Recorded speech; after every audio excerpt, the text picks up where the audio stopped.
Alice, à toi. Oui, bah, du coup, bonjour à tous. En tout cas, bonjour à ceux que je n'ai pas pu croiser pendant la journée. Et du coup, voilà, bah, c'est la dernière session de l'Agile Tour Toulouse. D'ailleurs, je remercie les organisateurs pour cette belle journée. Donc, bah, le sujet d'aujourd'hui, c'est bah, la question et aussi bah, l'apprentissage. Hop, je change le mode de présentation. Hop, non, pardon. Alors, hop, on va revenir. Excusez-moi. On va rester comme ça. Donc, la question avec cette notion d'apprentissage pour soi et d'apprentissage des autres. Donc, on y va. Je commence avec une citation de Weston Unodon qui est rien n'est plus simple que de poser la question difficile.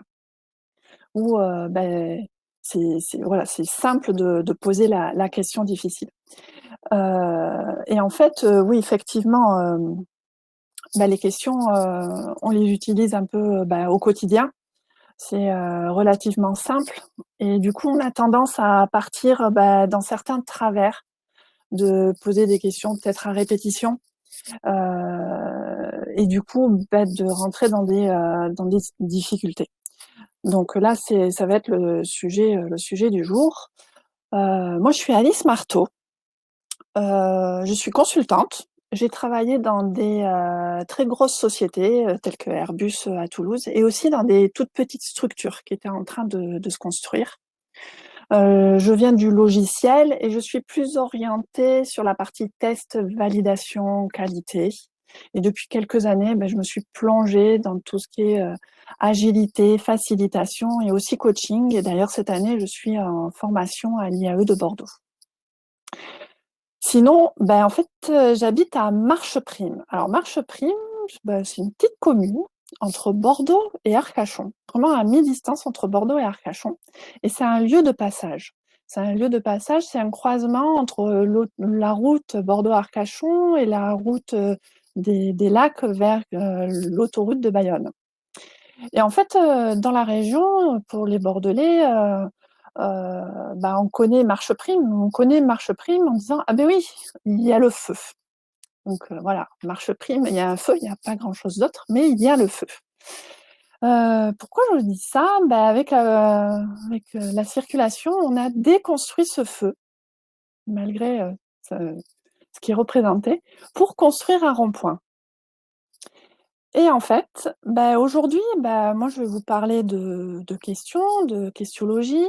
Vous avez vu aussi plein d'autres choses pendant cette journée ou pendant ces 2 jours. Vous allez apprendre des notions.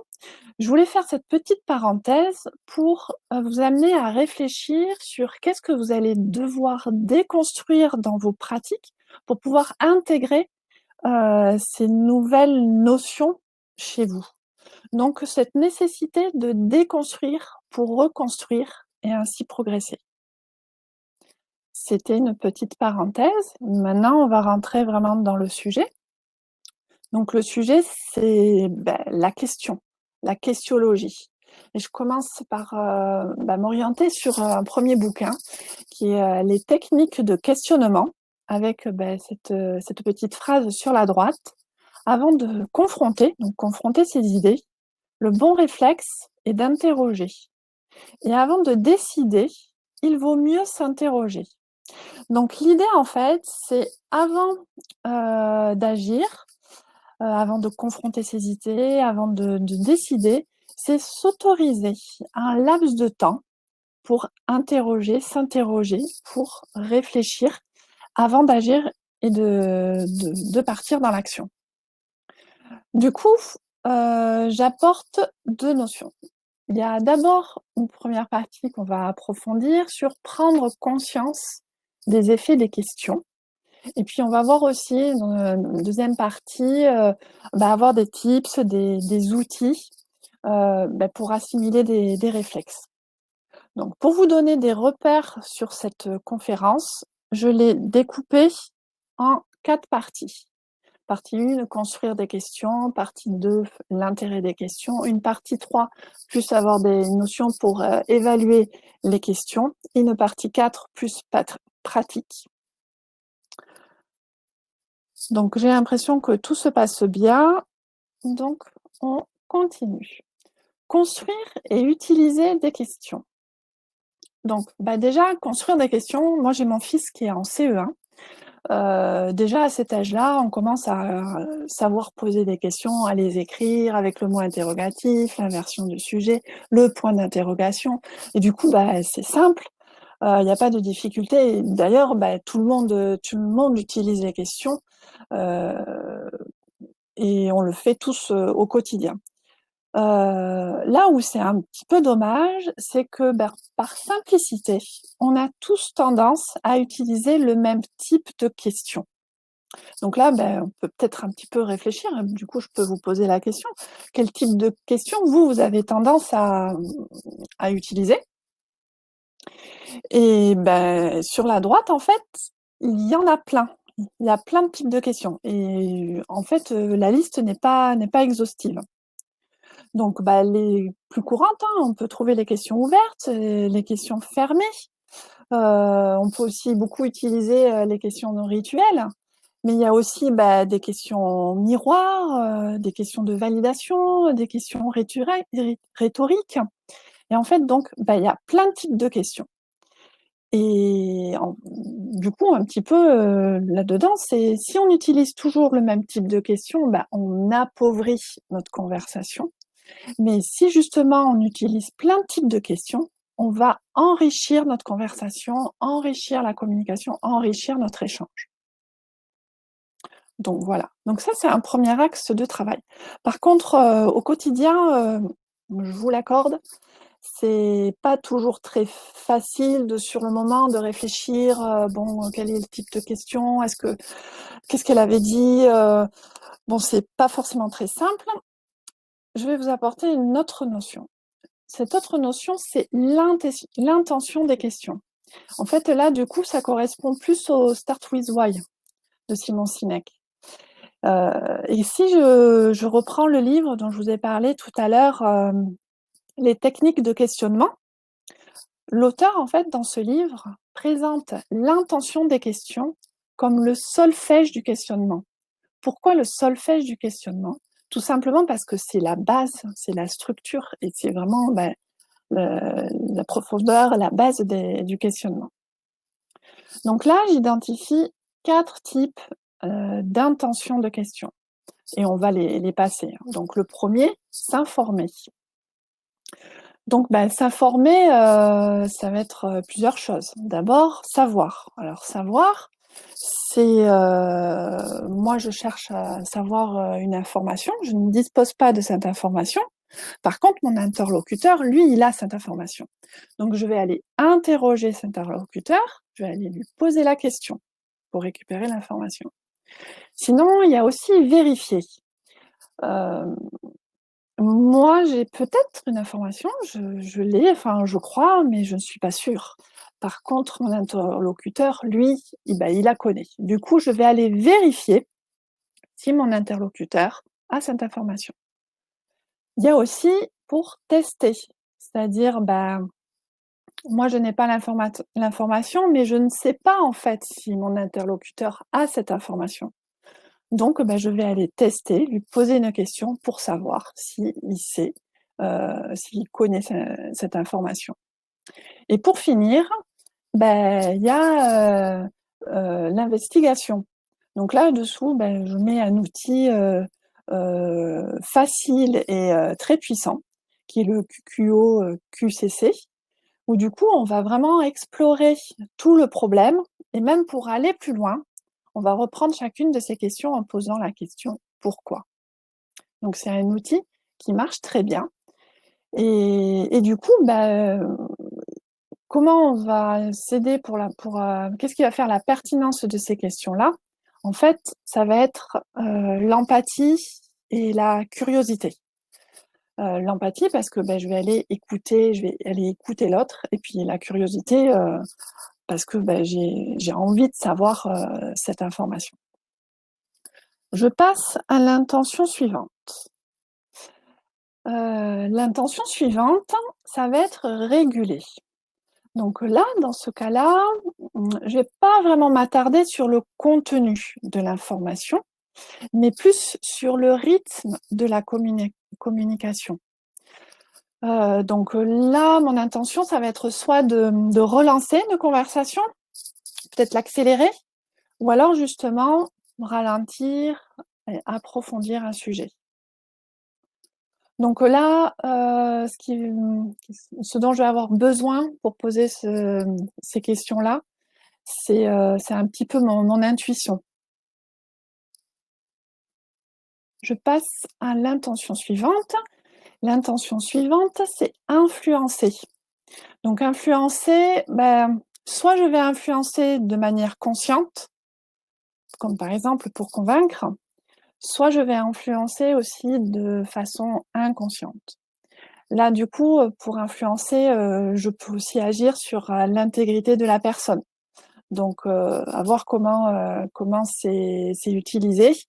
Et du coup, en face, il faut une bonne affirmation de soi. Et selon l'affirmation de soi, c'est un mode qui peut créer des conflits. Et pour finir, il y a provoquer, faire de la provocation. Vous êtes d'accord avec moi pour dire que vous étiez en retard, par exemple. Donc là, je vous ai parlé du coup de l'intention des questions. Comme je l'ai précisé, c'est le solfège, c'est la base. Donc pour avoir un regard sur les questions, le premier réflexe serait de prêter attention à ça. Quelle est l'intention des questions qu'on me pose, ou quelle est mon intention quand je pose les questions? Et après, pour aller un petit peu plus loin, je peux prêter attention aussi à l'intonation qui est utilisée pour ces questions-là. Ok. Je continue et je passe un petit peu à la suite avec l'intérêt des questions. Donc l'intérêt des questions, je reprends mon solfège, réguler, s'informer, influencer, provoquer. Et je regarde un petit peu quand c'est que j'utilise ça. Donc réguler, je vais chercher à rentrer en contact, un peu mieux interagir, voilà, améliorer la communication. Pour s'informer, voilà, je vais l'utiliser, je vais plus avoir cette notion de chercher à savoir quelle est la manière de penser de mon interlocuteur, essayer de comprendre son mode de fonctionnement, faire appel à l'empathie. Et pour finir, influencer, provoquer, voilà, là je vais aller vers l'avant, c'est pour pousser et aller vers le changement. Et du coup, les questions alimentent la conversation. Donc je vais voir là 2 cas de figure. Premier cas de figure où je suis déjà dans une discussion où, finalement, il y a pas trop de questions, il y a pas de questions. Sauf que justement, le fait qu'il y ait pas de questions, la discussion s'appauvrit pour finalement, ne plus avoir vraiment d'échange. Justement, en posant des questions, en intégrant, l'utilisation des questions, ça va donner un élan à la pensée, ça va amener une réflexion, ça va amener un échange. Par contre, pas forcément à utiliser tout le temps. Si je pars sur, le deuxième cas en bas, où là, finalement, il y a déjà une discussion, mais il y a déjà une discussion avec pas mal de reformulations, pas mal d'échanges, avec la communication non violente qu'on a un petit peu discuté, on a entendu tout à l'heure dans les précédentes conférences. Donc il y a déjà un bon échange. Si sur ce type d'échange, j'enchaîne des questions rapides, elles peuvent aussi assécher la conversation et l'appauvrir. Donc oui, utiliser les questions, mais à bon escient. Je donne ici une citation de Frédéric Fallis. Frédéric Fallis, c'est un formateur qui est justement dans tout ce domaine, la questiologie, le questionnement. Et il dit ceci: je me suis rendu compte que toutes les personnes qui avaient une véritable influence sur leurs collaborateurs, leur famille ou leurs amis, avaient, selon moi, un point commun. Elles étaient capables de poser de meilleures questions.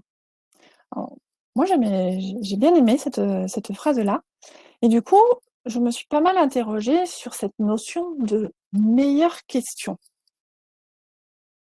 Alors, pour aller plus loin sur cette notion de meilleure question, je suis d'abord allée voir l'opposé des questions simples, les simples questions. Et du coup, là, à gauche, je fais allusion au film Les choristes, avec action-réaction. En posant de simples questions, en fait, c'est la simple question, ça va être la question spontanée, la question qui me traverse l'esprit et que je vais formuler tout de suite comme ça. Du coup, mon interlocuteur, il va tout de suite réagir et puis il va être dans la même dynamique et il va apporter la réponse simple, celle qui va lui traverser l'esprit tout de suite à ce moment-là. Et du coup, question simple, réponse simple. L'intérêt derrière, c'est peut-être réfléchir un petit peu plus et essayer de fournir une meilleure question. Donc du coup, moi, je vais me prendre un petit peu de temps. Je vais essayer de reformuler, voir mon intention, mon solfège, et essayer de formuler la meilleure question. Quel effet va avoir cette question sur mon interlocuteur? Là, du coup, lui aussi, ça va l'amener à réfléchir et du coup, lui aussi, à fournir une meilleure réponse. Là, l'idée, en fait, c'est que moi, je vais mettre à la disposition de mon interlocuteur et du coup, celui-ci aura beaucoup plus de facilité pour se mettre aussi à mon niveau et avoir un bon échange. Alors, pour illustrer un petit peu tout ça, je pars sur un exemple. Donc d'abord un exemple avec une question simple. Je donne mon cas.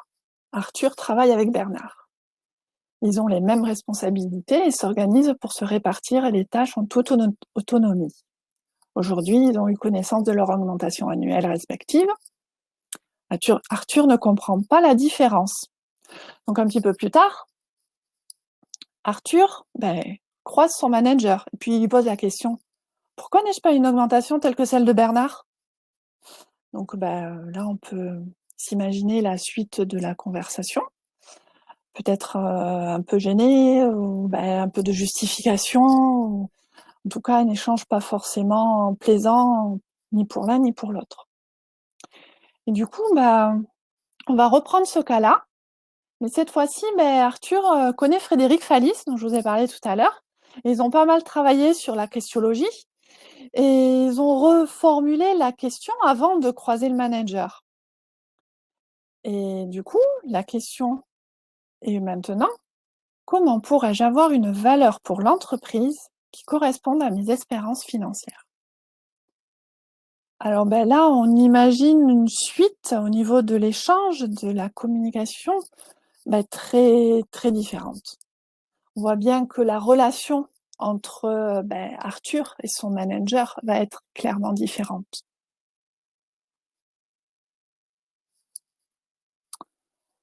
Pour faire un petit bilan de cette situation, les bonnes questions sont cachées derrière les mauvaises. Effectivement, avec les bonnes questions, je vais plus mettre à la portée de mon interlocuteur et du coup, je vais plus favoriser l'échange et du coup, la relation sera vraiment favorable. En posant des questions rapides, donc là, utiliser de mauvaises questions, sachant que c'est pas vraiment de mauvaises questions, mais peut-être une mauvaise utilisation des questions. Finalement, je m'écarte vraiment des réponses favorables. C'est bien dommage. Autant poser la meilleure question ou une meilleure question. Donc pour résumer cette deuxième partie, ce deuxième chapitre, la qualité des réponses que l'on récupère dépend des types de questions que l'on pose. Donc à nous de choisir. Une simple question, où là du coup je vais influencer un petit peu par juste mon avis, mes propres arguments qui vont être à l'intérieur de ma question, ou alors une question plus réfléchie, une meilleure question qui va être plus tactique et du coup, je vais apporter mon aide à mon interlocuteur et du coup, dans notre communication. Là, je vais faire appel à mon empathie et puis je vais me centrer sur l'autre. Je continue cette présentation, j'arrive à la partie 3. Donc on a vu la construction des questions, l'utilisation, l'intérêt des questions. Mais là, du coup, cette partie, c'est pour savoir où j'en suis moi sur la formulation de mes questions et comment je peux évaluer les questions qu'on me pose. Donc, comment évaluer les meilleures questions? La première chose, c'est l'intention de celui qui pose la question. Comme je l'ai dit tout à l'heure, c'est le solfège. Donc, regardons d'abord le solfège. Après, ensuite, on peut s'interroger sur l'effet produit par la question. Alors, l'effet produit, ça peut être l'effet produit sur celui qui pose la question, l'effet produit sur celui qui reçoit la question et l'effet produit sur l'échange. Ensuite, on peut s'interroger sur le traitement de la réponse. Quelle réflexion l'interlocuteur a fait pour arriver à la réponse. Et pour finir, on peut s'interroger sur l'exploitation de la situation créée suite à la réponse, c'est-à-dire sur l'échange, sur la relation après, suite à ces questions-là. Alors, mais moi, j'en suis où par rapport à ma formulation des questions? Et du coup, là, je vous pose une première question, tirée de Frédéric Fallis. Êtes-vous souvent surpris par des réponses plus intéressantes que prévues? Là, on peut vraiment y réfléchir, hein. Je vous recommande de prendre quelques minutes pour réfléchir de votre côté à cette question-là. Et même pour aller plus loin, en fait, dans l'introduction du livre de Frédéric Fallis, qui est Questionner mieux, vous avez en fait une série de 13 questions qui permet de s'évaluer vraiment sur la formulation de ces questions. Donc là, c'est un premier exemple. Je vous en donne un deuxième. Est-ce qu'on vous sollicite plus pour réfléchir avec vous ou pour profiter de vos conseils? Oui, non, à voir. Comment est perçue vos questions? Je passe à la suite. Donc, on a vu les formulations, les techniques, l'intérêt des questions, la construction. On s'est un petit peu évalué. Maintenant, on voudrait progresser. Donc là, je vous apporte des petits tips et des outils pour pratiquer. Et pour commencer, d'abord, une petite citation de Confucius. Ce que j'entends, je l'oublie. Ce que je vois, je m'en souviens. Et ce que je fais, je le comprends. Donc, j'espère que vous passez une bonne présentation, que vous avez entendu plein de choses intéressantes. J'espère que vous allez vous souvenir de certains slides, certaines images qui vous reviendront. Mais ce que je vous propose après, c'est de pratiquer pour comprendre et intégrer tout ça. Donc, d'abord, des petits outils faciles à utiliser pour commencer. D'abord, cette notion de pourquoi. Alors, pourquoi? Ce qui est pas toujours apprécié, c'est le pourquoi demande une justification. Pourquoi tu as fait ça? Parce que, parce que. C'est fort dommage. Il y a aussi plusieurs façons de voir le pourquoi. Et ça, vous pouvez y prêter attention. Il y a le pourquoi où on répond par parce que, et le pourquoi pour avancer, pour quelque chose. Donc, prêtez attention quand on vous pose les questions, puis prêtez attention, mais quand vous posez la question pourquoi quelque chose, qu'est-ce que vous cherchez comme réponse? Vous cherchez une justification ou pour un objectif? Pour quel objectif? Notre conseil serait de prêter attention à l'utilisation du temps dans la formulation des questions. Donc le temps, la question, elle peut être au passé, au futur ou au présent. Quand on pose la question au passé, en fait, je vais analyser la situation, ce qui peut être intéressant, mais bon, au bout d'un moment, il va falloir passer à autre chose. Donc l'intérêt, c'est aussi de, prêter attention vraiment aux questions qui sont dans le futur. Ou l'intérêt de ces questions qui sont dans le futur, ça va aider plus à la motivation. Et puis du coup aussi, il y a les questions au présent. Et les questions au présent, c'est ce qui vont aider à passer à l'action. Donc, bien écouter le temps dans la question va permettre justement de gérer ces 3 phases-là, 3 types de questions. Le conseil suivant, c'est l'utilisation du sujet. Si vous utilisez le tu, le vous, principalement, ou si vous utilisez le je, le nous. Et l'impact en face n'est pas du tout le même. Qu'est-ce que tu vas faire ensuite pour résoudre un problème? On pointe du doigt, on attend vraiment, on attend que la réponse vienne, et la personne elle peut potentiellement stresser si elle encaisse mal ce type de questions. En utilisant plus le nous, le je, en s'incluant dans la problématique et dans le sujet, va avoir un effet vraiment différent sur la formulation et sur l'échange. S'englober dans la discussion va vraiment aider à avancer dans la problématique. Et pour finir, un dernier conseil, ça va être jouer sur l'intensité des questions. Par exemple, on a une problématique, on commence à avoir une solution 1, peut-être une solution 2, peut-être poser plus des questions, mais du coup, quelles seraient les 10 autres solutions? Et aller plus dans l'intensité des questions.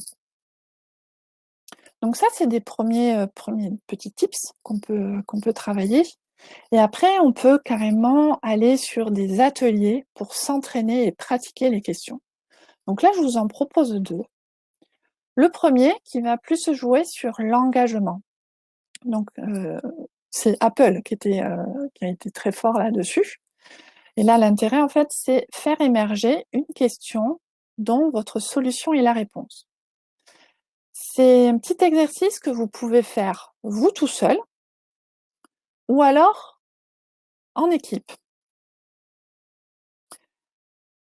Alors, en fait, c'est prendre ces 3 questions-là. Donc la première, quelle est la question que devraient se poser vos clients aujourd'hui et pour les 5 ans à venir? Donc prendre le temps de bien réfléchir à la question, puis finalement passer donc à quelle réponse souhaitez-vous leur apporter avec votre projet, votre offre? Et pour finir, comment exprimer votre réponse par une question qui vous différencie et donne envie à vos clients de s'investir? Donc ça va permettre de bien avancer sur votre projet. Et je vous propose un deuxième atelier. Donc ce deuxième atelier, c'est le case storming. C'est un peu sur la base du brainstorming, mais avec des questions. Donc le but, c'est de réfléchir ensemble pour aboutir à un engagement collectif. Donc j'ai plusieurs fois expérimenté ce type d'atelier. Moi, c'est un atelier que j'apprécie beaucoup. Par exemple, chez Loom, on a réfléchi à comment développer l'activité sur la prochaine année.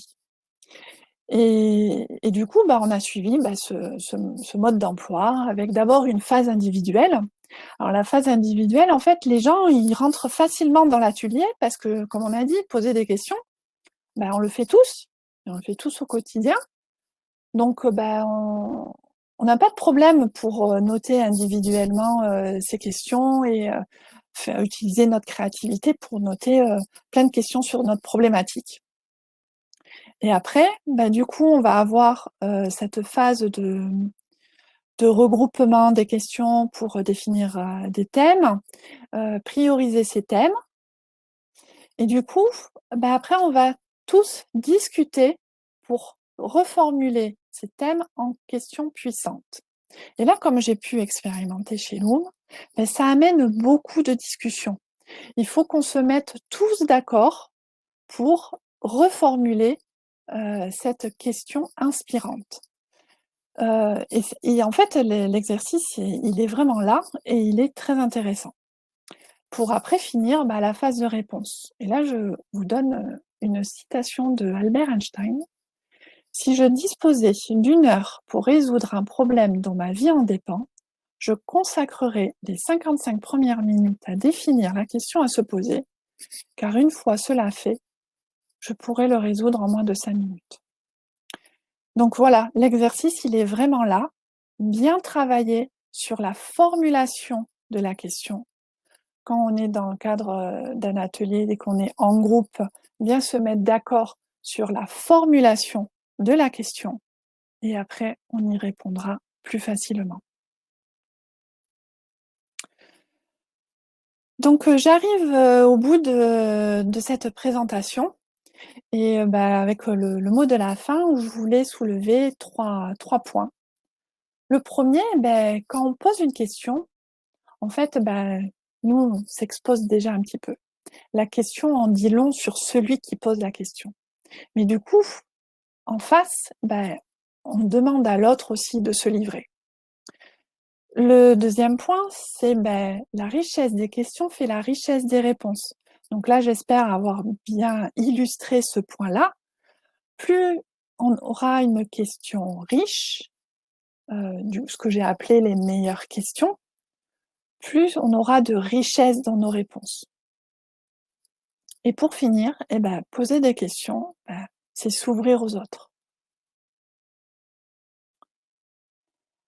Pour finir cette présentation, je vous présente les 2 livres sur lesquels je me suis appuyée pour faire cette présentation et pour lesquels, si le sujet vous intéresse, je vous recommande d'aller lire pour vraiment approfondir, puisqu'en fait, ces 2 livres sont vraiment orientés sur la pratique. Ils donnent des outils et des exercices qui nous incitent vraiment à expérimenter. Donc, j'espère que cette présentation vous a plu. Je vous remercie de votre attention. Je profite pour remercier toute l'équipe d'organisation pour la mise en place de cet événement. Et puis, on peut discuter et un peu prolonger ce sujet-là avec vos questions. Je vais fermer le mode présentation. Et puis, regarder si vous avez des questions. Merci Alice. Merci pour ces explications, cette ouverture intéressante. Très chouette session. Tu peux regarder dans le chat. Il n'y a pas encore de questions directement. Il y a plutôt des remarques dans le chat. Tu peux regarder dans le chat. Et si vous avez des questions à poser, qu'elles soient puissantes ou moins puissantes, n'hésitez pas. Il y en a dans le quai. Tiens, on va faire venir Jordan sur la scène pour qu'il puisse poser sa question directement. Que je retrouve si tu veux bien. Voilà. Alors, J.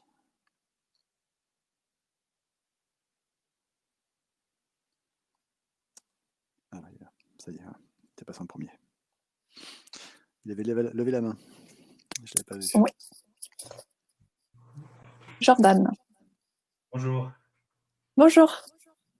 Donc ma question, c'était que pensez-vous de la méthode des 5 pourquoi? Et finalement, c'est des questions très simples et qui permettent de résoudre des problèmes complexes.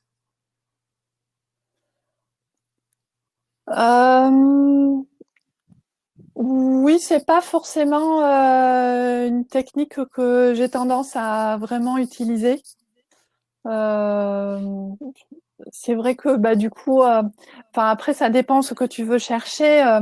Pour aller bien approfondir une problématique, oui. Mais après, Le pourquoi, ouais, il y a toujours ce problème de justification et que ça peut être un petit peu accusateur.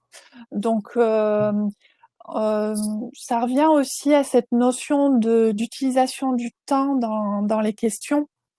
Le pourquoi va permettre d'aller analyser la situation, mais après, ce qui est bien, c'est aller de l'avant, aller plus dans la réflexion, et du coup, j'aurais tendance à aller chercher d'autres types de questions. D'accord. Merci. Merci à toi. Il y a Sébastien qui a une réflexion intéressante. Là, si tu veux bien venir à propos à propos du Sava. Ça peut être pas mal. Si je Alors, trouve Sébastien. Voilà. la question rituelle, ça va. Ouais. Oui, alors le ça va, effectivement. Je l'invitais sur scène. Oui, je patiente 2 minutes. Ouais, s'il veut bien venir pour en discuter, ça peut être intéressant. Et puis il y avait une autre remarque aussi.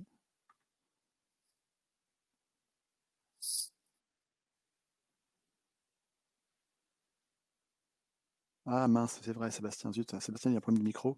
Ok, bon, donc on peut pas le faire venir. Donc ce que disait Sébastien, hein, c'est merci Alice, 100% en phase avec la richesse issue de cette variation, pardon, même sur la plus rituelle sociale des questions, le ça va, c'est comment tu vas, ça va, etc. Combien de meilleurs échanges j'ai pu avoir en brisant la monotonie aux réponses quasi machinales de cette question. Et ouais, c'est la question ça va, ouais, vraiment, c'est la question rituelle. Et du coup, ça ferme et ça demande pas forcément la réponse qu'on veut. En fait, c'est pourquoi on pose cette question-là. Est-ce que c'est juste une façon de dire bonjour? Dans ce cas, oui, ok, il nous répondra bonjour en disant ouais, ça va. Donc là, du coup, oui, ça répond à notre intention, en fait. Mais si vraiment notre question, c'est de savoir comment s'est passée sa journée ou une autre intention, en fait, il faut reformuler notre question pour qu'elle soit plus réelle et plus concrète. Mais c'est un très bon exemple. Ouais, les personnes répondent machinalement, presque de manière mécanique, voire voilée. Alors que posé de manière différente, cela crée un vrai lien et une réponse plus profonde. Effectivement, vous avez sûrement tous eu le cas, il dit ça va, et en fait, si vous posez vraiment la question, vous voulez pas savoir si ça va. Si ça va, oui, mais si ça va pas, vous voulez pas le savoir en fait, parce que ça va vous entraîner dans une question que vous n'avez pas envie d'avoir. Donc c'est peut-être ça en fait qui est peut-être un peu risqué en posant ce genre de questions. Et Sébastien, tu peux nous proposer une ou deux questions un peu variantes là, qui créent du lien que tu as pu déjà expérimenter? Et puis on aura deux questions après.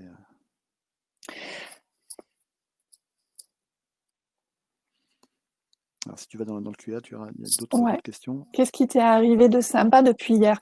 Mais là, ça veut dire que tu as vraiment envie d'ouvrir la conversation et de savoir qu'est-ce qui se passe dans sa vie et discuter ensemble.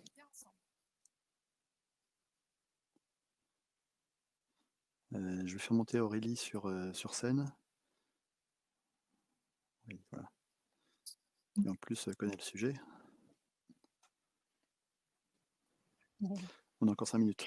Oui, effectivement, ouais, moi, c'est un sujet qui me passionne depuis des années. Je l'avais traité l'année dernière à la GU Grenoble. Donc, du coup, ça m'a donné. En fait, j'ai réouvert ma présentation. Je me suis dit, tiens, peut-être ça vaudrait le coup de la compléter avec certains de tes éléments. Donc, merci.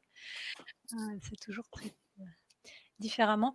Oui, moi, du coup, c'est vrai que ce qui m'interpelle, c'était 2 exemples d'ateliers. C'est vrai que ça m'intéresserait soit d'avoir des exemples de questionnements associés à une mise en situation précise, peut-être. Voilà. Je suis curieuse de plus. Alors moi, j'ai vraiment apprécié le brainstorming que j'ai utilisé du coup à plusieurs reprises. Et c'est vrai que du coup, dans cette première phase individuelle où chacun de son côté pose ses questions, va y avoir une richesse, une très bonne richesse des questions, même si ce sont des personnes qui sont pas sensibles à la questiologie. Tout le monde a sa façon de poser des questions. Donc, du coup, on aura déjà plein de questions différentes. Et justement, ce qui est bien dans cet atelier, c'est qu'après, on se pose pour se mettre d'accord sur la meilleure question. Donc, c'est vrai que associé à cet atelier-là, j'inclus une petite partie pour justement donner des petits tips et outils pour améliorer les questions. Ouais. Parce que du coup, le but du jeu, ça va être de travailler ensemble et s'améliorer et puis se mettre tous d'accord sur la meilleure question. Donc, je trouve que l'intérêt est du coup double. On progresse non seulement au niveau personnel, chacun sur l'utilisation des questions, et puis aussi on progresse sur la problématique en cours, la problématique qui est le sujet de l'atelier. Oui, effectivement, il y a toute une marge de progression énorme sur les questions et on n'en a pas forcément conscience de toutes les étapes par lesquelles on peut passer pour s'améliorer. Votre discussion là sur la recherche de la bonne question, ça me fait penser que j'ai entendu parler du fait qu'en Allemagne, il y a des spécialistes des questions et dans les entreprises, il y a des directeurs des questions. Oui, ouais. Si tu es un peu plus au courant que moi, tu peux nous en parler en quelques mots? J'ai déjà lu, moi, effectivement, un article là-dessus. Mais non, j'en sais pas beaucoup plus, mais ça m'avait interpellé aussi d'avoir effectivement un peu comme des coachs autour du questionnement qui aident à reformuler des questions, notamment pour des aspects stratégiques, surtout d'entreprise, quoi. Donc, je pense que c'était vraiment plus sur de la prise de décision. Donc, avant d'aller dans des éléments de décision, de vraiment bien travailler sur la formulation de la question. Ouais. Mais effectivement, d'avoir un poste dédié à ça m'avait interpellé. Ouais. Il y a un poste a priori élevé quand même. Oui, complètement, tout à fait. C'est ce que j'en avais retenu. Mais effectivement, c'est transverse, mais en même temps nécessaire partout. Et je pense qu'on minimise l'impact que ça a, en fait. C'est un outil, en fait, très puissant parce que ça amène beaucoup de réflexion. Une fois que, rien que le fait de chercher la bonne question amène beaucoup de réflexion. Donc, je crois que c'est un métier, je pense que ce serait un métier très bien. Tout à fait. Et là, encore une fois, moi, je vois sur les conférences, celles sur lesquelles je reste accrochée, c'est celles où il y a des questions soulevées, où du coup, je me pose les questions moi-même. Bon. Versus juste des affirmations. Ouais. Donc, on va peut-être appeler une dernière personne. Je vois que Abir Brahim a posé une question aussi qui a eu des votes. Merci à toi, Aurélie.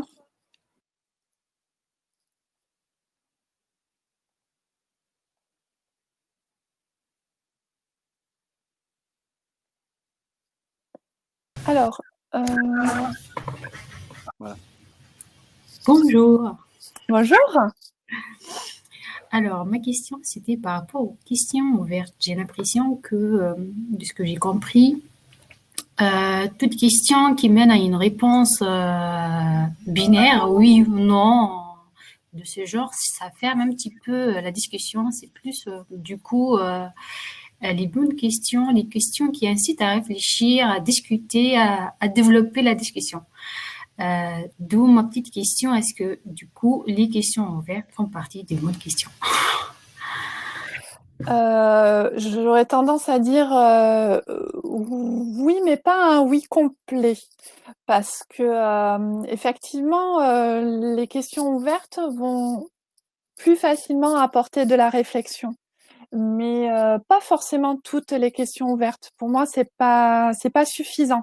Même une question ouverte aura besoin aussi d'être retravaillée pour vraiment que ça amène une réflexion. Il peut y avoir des questions ouvertes qui peuvent ne pas aboutir à un échange très riche. c'est un premier point et après, il y a moyen d'aller plus loin. Ça répond à ta question? Oui, merci. On a presque fini. On va peut-être, si tu peux répondre rapidement aux 2 dernières questions. La première, c'est avant de travailler la questiologie, ne doit-on pas, d'abord mieux se connaître? Et ensuite, est-ce que tu as déjà utilisé le questorming en COMEX? Je vais commencer par la deuxième, hein, qui est plus rapide. Non, j'ai pas eu l'opportunité de l'utiliser en COMEX, plutôt sur des équipes, une équipe globale. Et donc l'autre, est-ce qu'il Avant de faut d'abord mieux se connaître? C'est toujours intéressant de mieux se connaître, mais pour moi, tu peux déjà travailler la questiologie en parallèle de cette volonté de mieux se connaître, parce je pense qu'il y a tellement de choses à faire en questiologie, et puis je pense que tu trouveras vraiment de quoi progresser indépendamment d'une volonté de mieux se connaître. Et puis une dernière question, je résiste pas. Quelle question aurais-tu aimé qu'on te pose? Merci François. Hem, oh! Je vais y Et c'est réfléchir là où toute tu la nuit. voilà, et c'est là où tu dis: «Ah oui, c'est une bonne question», et ça te permet de garder un peu de temps pour y réfléchir. Voilà, je vais y réfléchir. Les questions pièges par excellence. OK, merci beaucoup Alice. On va Merci à arrêter vous. là.